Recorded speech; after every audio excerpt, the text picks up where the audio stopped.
이 시간 히브리서 4장 15절에서 16절 말씀을 통해서 우리의 연약함을 동정하신다는 제목으로 함께 은혜를 나누겠습니다.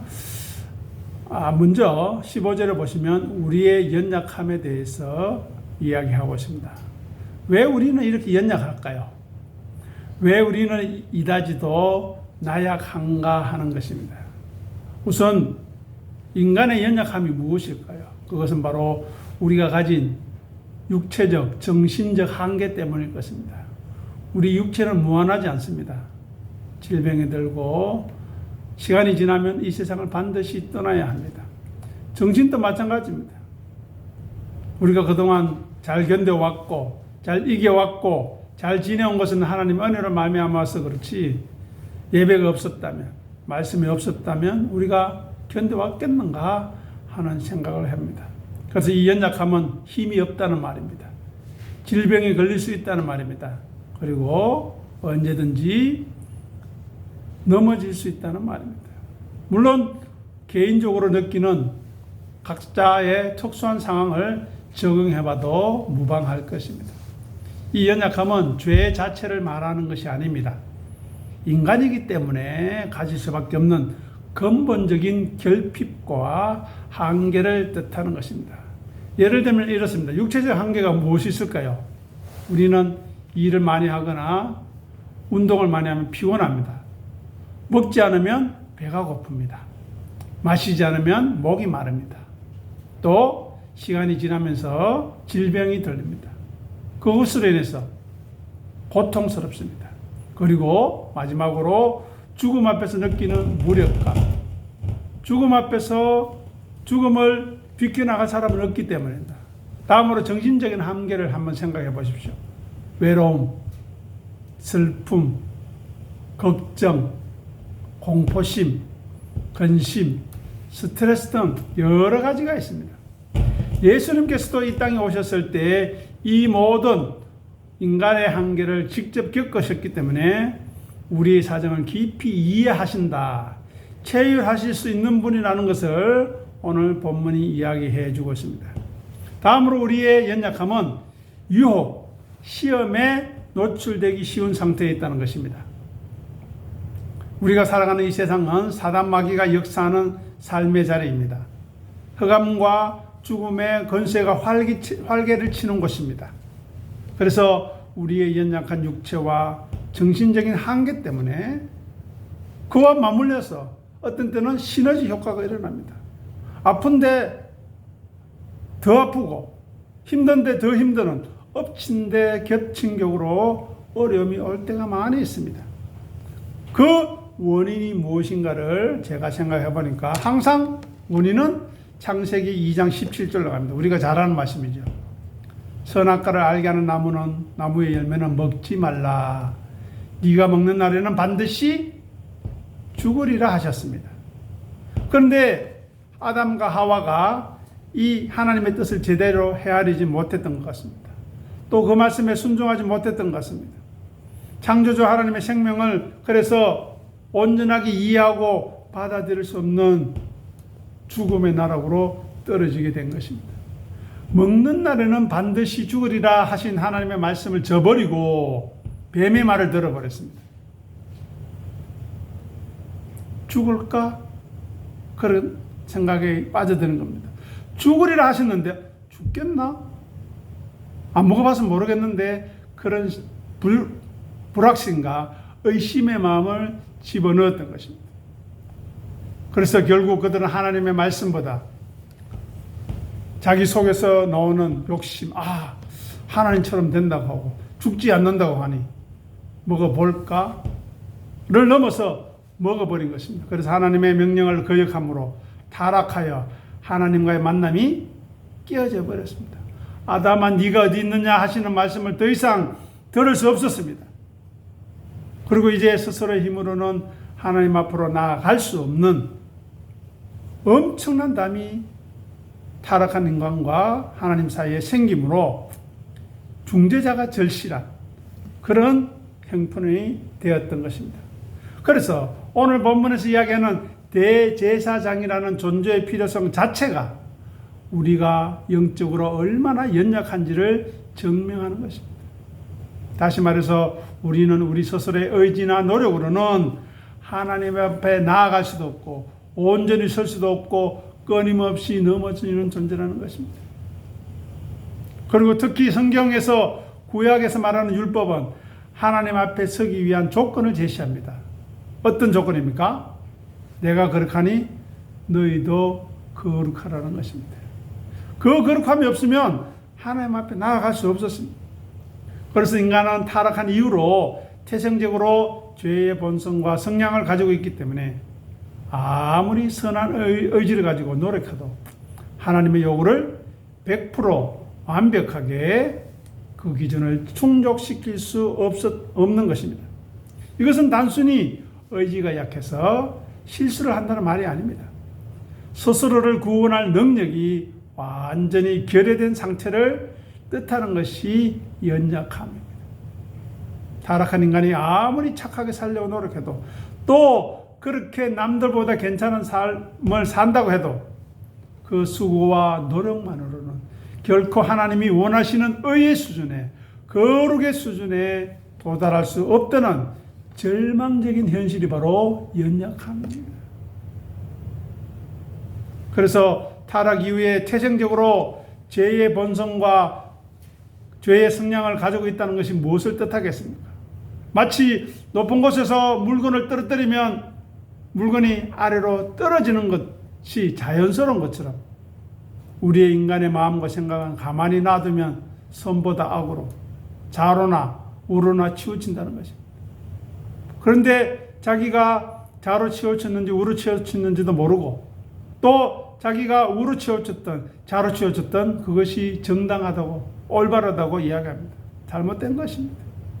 하나님 중심, 말씀 중심으로 좌로나 우로나 치우치지 않는 그 자리에 서 있어야 하는데 타락한 인간들은 자기 중심성으로 흐릅니다. 그걸 옳다고 봅니다. 그걸로 남을 판단합니다. 비판합니다. 재단합니다. 너는 그래서는 안 돼. 적어도 내 정도는 돼야 돼. 라고 항상 칼날을 들이댑니다. 그런데 예수님은 뭐라고 말씀하십니까? 네가 비판하는 그 비판으로 너도 비판받으리라 말씀하시는 것입니다. 또 우리가 겉으로 보기에는 사람들이 선한 행동처럼 보일 수 있습니다. 교회 열심히 나오고 성경 열심히 읽고 기도 많이 하고 구제 많이 하고 헌금과 봉사를 많이 하는 선행을 하고 있다 할지라도 말씀이 없으면 하나님 중심이 아니면 어떻게 될까요? 그 행동의 근본적인 동기가 자기 자신에게 맞춰져 있음을 우리는 발견하게 됩니다. 왜냐? 누가 우리를 아무런 이유 없이 욕하고 비난할 때 우리는 어떡합니까? 발끈하지 않습니까? 그것이 바로 자기 자신에게 맞추어 그 일을 했다는 반증인 것입니다. 내가 하나님의 은혜를 했고 감사함을 했다면 누가 뭐라고 한들 감사가 나와야 되죠. 그런데 우리는 어떻습니까? 또 비교합니다. 나는 이만큼 했는데 너는 하지 않았지 않았냐. 나는 이렇게 했는데 왜 그렇게 하느냐고 서로 싸우는 것이 자기 중심성을 가지고 그 일을 했다는 이야기가 되는 것입니다. 그래서 하나님을 위하여 창조된 피조물인 인간이 하나님을 떠나서 내가 내 인생의 주인이라고 선언해버린 것, 또 그렇게 살려고 하는 것, 그 자기 중심성으로서의 획이 돌아가는 것이 바로 죄로 인한 인간의 연약함의 본질입니다. 다시 말해서 태어날 때부터 영적인 나침반이 하나님을 가리키는 것이 아니라 자기를 가리키도록 설정되어 있다는 것입니다. 하드웨어 자체가 오류나도록 설계가 된 것입니다. 그래서 로마서 8장 7절에서 이렇게 이야기합니다. 육신의 생각은 하나님과 원수가 된다. 육신의 생각. 그리고 하나님의 법에 굴복하지 아니할 뿐만 아니라 할 수도 없다고 말합니다. 그리고 육신에 있는 자들은 하나님을 기쁘시게 할 수 없다고 말합니다.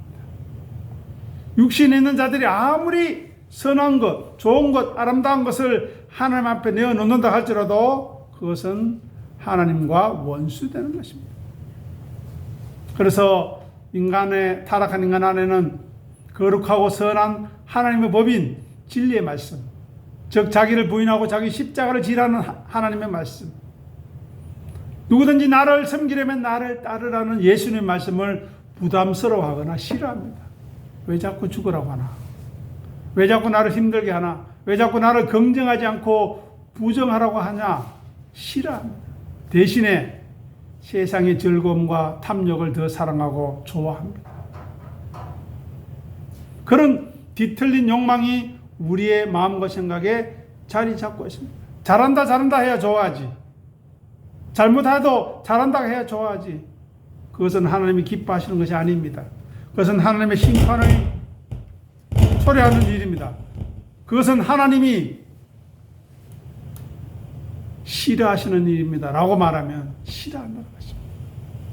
자기 생각과 자기 고집을 주장하고 실현하는 것이 타락한 인간들에게는 더 짜릿한 성취감을 줍니다. 또 많은 이들이 자기 고집과 생각에 반대하고 틀리다고 주장할수록 그 일을 기어이 이루어내면 더 큰 쾌감을 느끼는 것이 인간의 속성이라는 것입니다. 그래서 우리의 삶은 우리 외부의 유혹뿐만 아니라 우리 내면에 있는 배신자, 죄의 본성과 싸워야 하는 것입니다. 밖에서 유혹이 오고 안에서 그 유혹에 호응하려는 본성이 서로 부딪히기 때문에 우리는 늘 연약하여 넘어질 수밖에 없는 존재라는 것입니다. 그러면 만약 우리가 우리 스스로의 노력으로 넘어지지 않고 온전히 설 수 있다면 오늘 본문에서 이야기하는 우리를 변호해 줄 대제사장이나 보혜사가 필요 없을 것입니다. 그렇지 않습니까? 또 많은 사람이 그렇게 살아가고 있습니다. 하지만 끊임없이 넘어진다는 것은 우리가 매 순간 하나님의 도움이 없이는, 진리의 성령님의 인도하심이 없이는 우리의 거룩함을 유지할 수 없다는, 경건의 길을 갈 수 없다는 것을 의미하는 것입니다. 따라서 이 연약함은 우리를 대신해서 하나님 앞에 서게 해주시고 우리의 죄를 덮어주실 완전한 중보자 예수 그리스도가 반드시 필요하다는 사실을 역설적으로 증명하는 것입니다. 그래서 우리가 스스로 설 수 없는 존재라는 것을 인정하게 될 때 오늘 본문 히브리서 4장 16절의 말씀이 비로소 큰 위로가 되는 것입니다. 그렇기 때문에 자기의 수고와 열심, 노력으로 하나님 앞에 서려고 하는 사람은 실패할 때마다 절망합니다. 남이 우리를 욕할 때마다, 비난할 때마다 좌절합니다. 그리고 마침내 하나님의 심판을 두려워하게 되는 것입니다. 하지만 자기의 연약함, 영적인 무력함을 인정하는 사람, 마음이 가난한 사람, 나는 힘이 없으니, 나는 무기력하고 무능력하니 내게 은혜를 주시옵소서, 나를 지키고 돌봐주시옵소서라고 하는 그 믿음의 고백을 하는 사람, 그 사람에게 이 말씀이 은혜가 되는 것입니다. 그러므로 우리는 긍휼하심을 받고 때를 따라 돕는 은혜를 얻기 위하여 은혜의 보좌 앞에, 예배의 자리에, 말씀 앞에 담대히 나아갈 것이니라. 아멘. 아멘으로 화답할 수 있어야 합니다. 그래서 이 연약함 때문에 우리에게는 우리를 붙들어 주시고 변호해 주실 중보자 예수 그리스도가 반드시 필요하다는 것을 하나님 앞에서 고백하게 되는 것입니다. 오늘 15절 보시기 바랍니다. 본문 15절에 보시면 뭐라고 이야기합니까? 우리와 똑같이 시험을 받으시니라고 합니다. 이것은 무슨 말입니까? 바로 우리와 같은 상황에서 예수님도 연약함으로 인해 유혹에 흔들리기 쉬운 성량을 가지셨다는 것입니다. 우리는 강한 존재가 아니기 때문에 외부의 유혹이나 시련이 닥치면 쉽게 마음이 무너지고 갈등하게 됩니다. 그렇지 않습니까? 그 조건이 변화되기를 바랍니다. 그 조건이 인해 우리가 변하고 우리가 새로워지고 우리가 하나님 앞에 경건해지는 것보다 바깥의 조건이 바뀌어지기를 바라는 것이 우리의 모습입니다. 하지만 예수님은 죄도 없으시고 죄를 짓지도 않으셨지만 인간으로서 겪은 치열한 내면의 갈등과 유혹의 무게가 얼마나 무거운지 경험적으로 알고 계시다는 뜻이 되는 것입니다. 그래서 히브리서 4장 15절에서 말하는 우리의 연약함은 죄 그 자체가 아니라 죄의 유혹 앞에서 쉽게 흔들리고 육체적, 정신적 고통에 아파할 수밖에 없는 인간의 실존의 모든 한계를 의미하는 것입니다. 그래서 예수님은 우리의 처지를 단순히 머리로만 아시는 것이 아닙니다. 친히 겪어보셨기 때문에, 아니 우리보다 더 큰 아픔을 느끼셨기 때문에, 고통을 맛보셨기 때문에 우리와 함께 느끼며 우리를 동정할 수 있는 분이십니다. 우리와 함께 체휼하실 수 있는 분이라는 것입니다. 예수님은 죄 없이 잉태되셨기에 우리와 같은 타락한 죄의 본성, 오염된 본능이 없으셨습니다. 하지만 예수님은 육체의 한계 속에서도 외부로부터는 극심한 유혹의 압박을 견뎌내셨습니다. 복음서를 천천히 한번 살펴보십시오. 탄생 때부터 죽을 때까지 얼마나 많은 배척과 비난과 수치와 조롱을 받으셨는가 하는 것입니다. 그런데 우리는 우리의 연약함 때문에 나는 죄를 짓지 않으려고 했는데, 사랑하려고 했는데, 이해하려고 했는데, 용서하려고 했는데 내 안의 욕망 때문에 어쩔 수 없었습니다. 내 기질 때문에 또 이렇게 되었습니다라고 좌절할 때가 많습니다. 반면에 예수님은 비록 내면의 죄성은 없으셨지만 죄의 유혹이 인간의 의지를 얼마나 강력하게 짓누르는지, 그 싸움이 얼마나 처절한지 몸소 겪어 아시기 때문에 죄를 짓는 우리의 연약함을 비난하거나 욕하거나 심판하시는 것이 아니라 그것을 알고 인정하고 나올 때 긍휼히 여겨주시는 분이라는 것입니다. 다음으로 16절을 보시기 바랍니다. 16절에서 은혜의 보좌 앞에 담대히 나아갈 수 있는 근거가 무엇인지 잠깐 생각해 보도록 하겠습니다. 14절에 보면 첫째 이유가 뭡니까? 우리에게 큰 대제사장이 있기 때문이라고 합니다. 14절 앞 보십시오. 큰 대제사장. 잘 아시듯이 구약시대에는 아무나 하나님의 보좌 지성소에 나아갈 수 없었죠.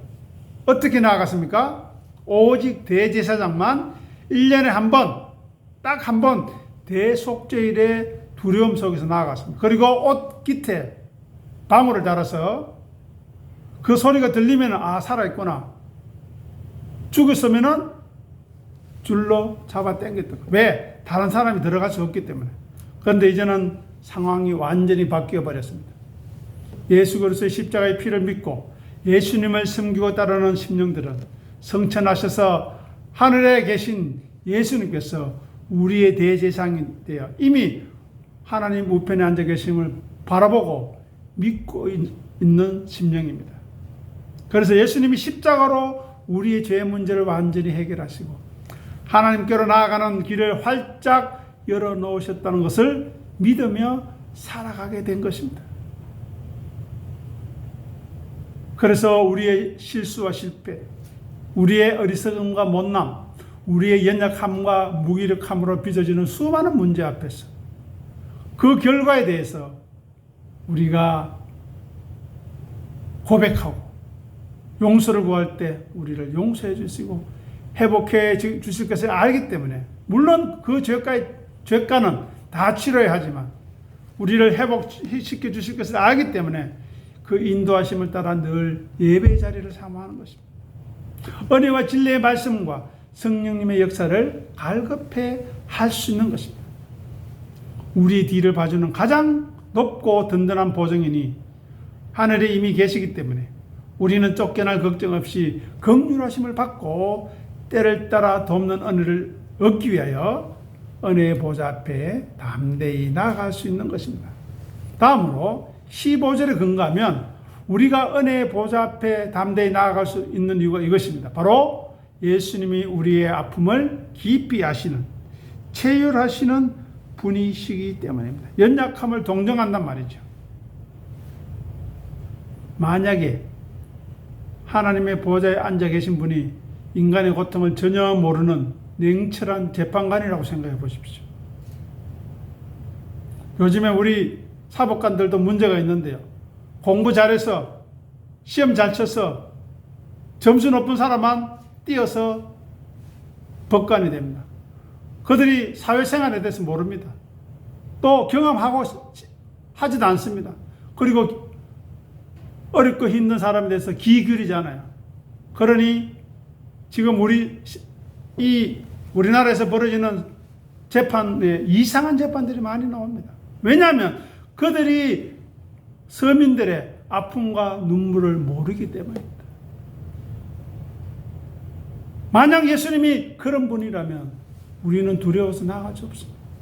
그러나 거기 계신 예수님은 이 땅에서 인간으로서의 배고픔과 외로움과 멸시와 죽음의 공포와 죄의 치열한 유혹을 다 겪어보신 분이 아니십니까? 그래서 우리가 죄를 짓거나 실수해서 넘어진 엉망진창인 상태이라 할지라도 예수님은 우리에게 말씀하시는 것입니다. 네가 얼마나 힘들었을지 내가 안다. 그렇게 공감해 주실 분임을 알기에 우리는 아담과 하와처럼 하나님의 음성을 피해서 네가 어디 있느냐는 그 말씀을 피해서 숨거나 피하지 않고 은혜로 덮어주시기를 바라고 오늘 본문의 말씀처럼 담대히 기꺼이 나아갈 수 있는 것입니다. 마지막으로 16절에 근거하여 보면 심판의 자리가 은혜의 보호자의 자리로 바뀌었기 때문에 우리는 나아갈 수 있습니다. 원래 하나님의 보좌는 죄인에게는 무시무시한 심판의 보좌였습니다. 거룩하신 하나님 앞에서 죄인은 죽을 수밖에 없기 때문입니다. 자, 출애굽기 19장 21절 앞에 보시면서 같이 읽어보겠습니다. 여호와께서 모세에게 이르시되 내려가서 백성을 경고하라. 백성이 밀고 들어와 나 여호와께로 와서 보려고 하다가 많이 죽을까 하노라. 아멘. 보십시오. 나를 와서 보려고 하다가 아담과 하와는 어떻게 했습니까? 하나님의 음성을 들었고 하나님을 볼 수 있었습니다. 그런데 타락한 이후로는 보려고 하다가 죽게 된다는 것입니다. 죽게. 이것이 우리의 현실입니다.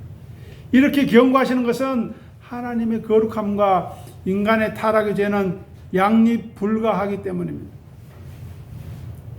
하나님의 거룩은 소멸하는 불로 비유되지 않습니까? 무엇을 소멸하겠습니까? 우리의 죄를 불로 소멸하는 것입니다. 한번 생각해 보시오. 태양이 너무 뜨거워서 우리의 눈으로 계속 그 태양을 바라보면 어떻게 되겠습니까? 눈이 멀어버립니다. 인도에는 그렇게 수행하는 사람도 있어서 맹인이 된 사람이 있습니다. 또 태양은 너무 가까이 뜨거워서 너무 가까이 가면 어떻게 될까요? 타서 죽는 것입니다. 마찬가지로 하나님의 거룩 앞에 저희는 아무런 보호장치 없이 설 수도 없고 가까이 갈 수도 없고 바라볼 수도 없고 그 거룩함을 감당하지 못해 죽게 된다는 것입니다. 그런데 이제 예수님의 희생의 피로 인해서 그 성격이 완전히 바뀌어 버렸습니다. 이제 예수님의 보좌는 우리의 잘못을 따져서 벌주고 심판하는 것이 아니라 긍휼하심을 받고 때를 따라 돕는 은혜를 얻는 곳이 되었다는 것입니다. 즉 혼나러 가는 것이 아니라 선물 받으러 가는 것입니다. 무슨 선물을 받으러 가지? 무슨 은혜를 받으러 가지? 무슨 위로와 무슨 기쁨을 누리러 가지? 라는 마음으로 그 자녀의 자격으로 제자의 자격으로 양의 자격으로 초대를 받았기 때문에 주눅 들지 않고 나아갈 수 있는 것입니다. 우리 중에 예배 나올 때 어떡하지? 또 오늘도 어떡하지? 또 무슨 말씀 하실지 어떻게 나를 혼내실지 걱정하며 나오신 분이 있습니까? 없지 않습니까? 그것이 바로 예수님의 십자가의 피로 말미암아 가능한 것이고 또 우리에게는 감사함과 기쁨으로 내가 무슨 복이 있었어? 내가 무슨 은혜를 받았길래 이렇게 귀한 예배 자리로 나를 불러주신 건가? 말씀을 듣게 하셨는가 하는 감사가 있는 것입니다. 그러니 우리가 하나님 앞에 담대히 나아갈 수 있는 근거는 우리가 이번 주에 아니면 한 달 전에, 1년 전에 기도를 많이 했거나 성경을 열심히 읽었거나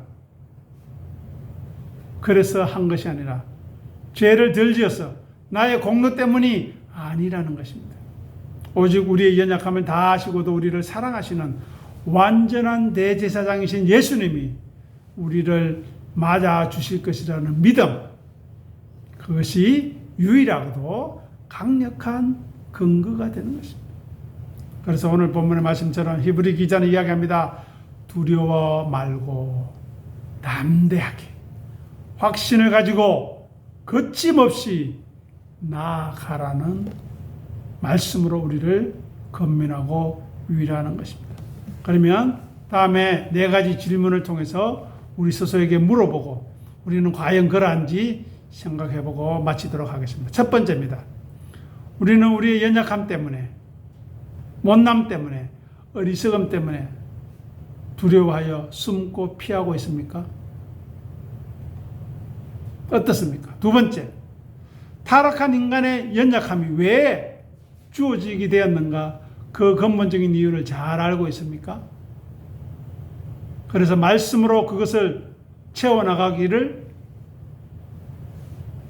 수고하고 애쓰고 있는가 하는 것입니다. 세 번째, 예수님께서 우리의 연약함을 동정해 주시고 불쌍히 여겨주시는 이유가 무엇 때문인지 알고 계십니까? 마지막입니다. 우리는 대제사장 예수님 앞에 담대히 나아가고 있는가 하는 것입니다. 그 이유가 무엇인가 하는 것입니다.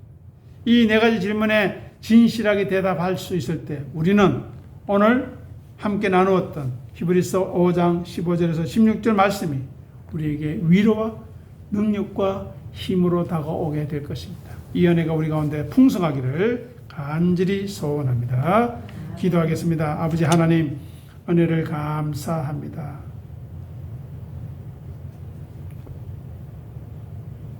우리가 무엇이간데 사랑해 주시고 우리가 우리의 무엇을 보시고 이토록 지금까지 붙들어 주시고 인도해 주시고 도와주시고 품에 품어 주셨습니까?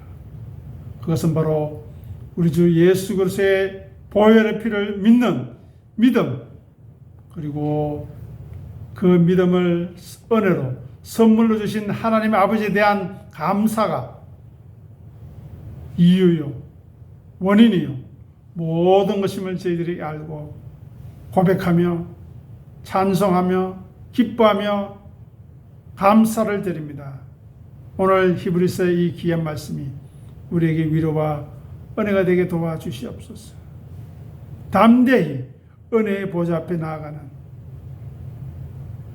자기를 비우고 자기를 낮추는 진실한 믿음, 예수님을 섬기고 따르기 위하여 자기를 부인하고 자기 십자가를 지는 진실한 믿음의 사람으로 하루하루 순종하며 살아가는 저희들 다 되게 하시고, 이 귀한 믿음이 아름답게 선하게 소문이 나서 우리도 함께 그 믿음에 동참하기를 기뻐하는 귀한 심령들이 이 자리로 모이도록